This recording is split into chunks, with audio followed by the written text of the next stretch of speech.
تفتكر زمان المصري القديم كان بيشرب مية النيل كده على طول؟ لا، ده كان عنده طرق تنقية ذكية لدرجة إن بعضها ما زالت موجودة لحد النهاردة. تعال نشوف مع بعض إزاي الناس من 5000 سنة كانوا بينقوا المية بشكل عبقري ب3 طرق مش هتخطر على بالك. النيل كان هو الحياة، كل زرعة وكل بيت وكل مهنة كانت مرتبطة بيه. لكن رغم جماله النيل كان ساعات يحمل طمي، طحالب، رملة وحتى بكتيريا. والمصري القديم كان فاهم إن النظافة جزء من الصحة، وإن ربنا وهبه عقل يفكر بيه ويحافظ على نفسه. وعشان كده ابتكر طرق بسيطة لكنها فعالة جدا.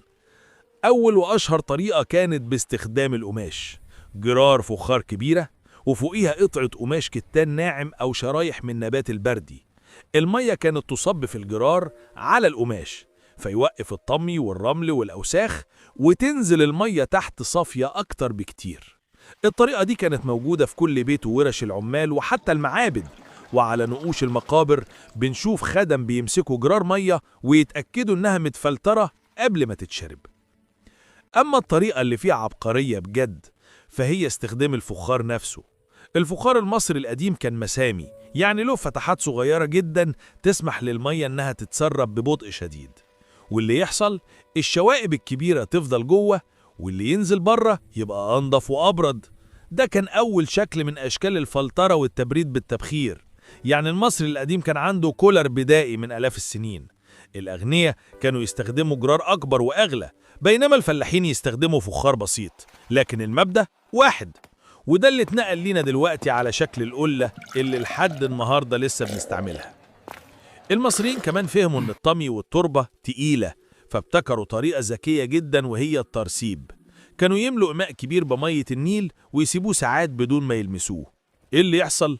الطمي ينزل تحت والطبقة اللي فوق تبقى أنضف بكتير. وبعض البيوت كان عندها أواني على شكل درج، المية تنزل من وعاء لوعاء، ومع كل مرحلة الطمي يقل لحد ما توصل أنقى من الأول. والمصري القديم برضو استخدم التسخين والعلاج بالأعشاب. كانوا يغلوا المية خصوصا للأطفال والمرضى، ويضيفوا أعشاب زي النعناع والكراوية والحلبة والشمر، مش بس للنكهة لكن للتطهير وعلاج المغص والأمراض. وفي بعض النصوص من العصر المتأخر وفي أدلة أثرية اتضح إنهم بدأوا يستخدموا الرمل والفحم النباتي في جرار معينة لامتصاص الروائح والشوائب، وده شبه نفس فكرة فلاتر الفحم اللي عندنا دلوقتي.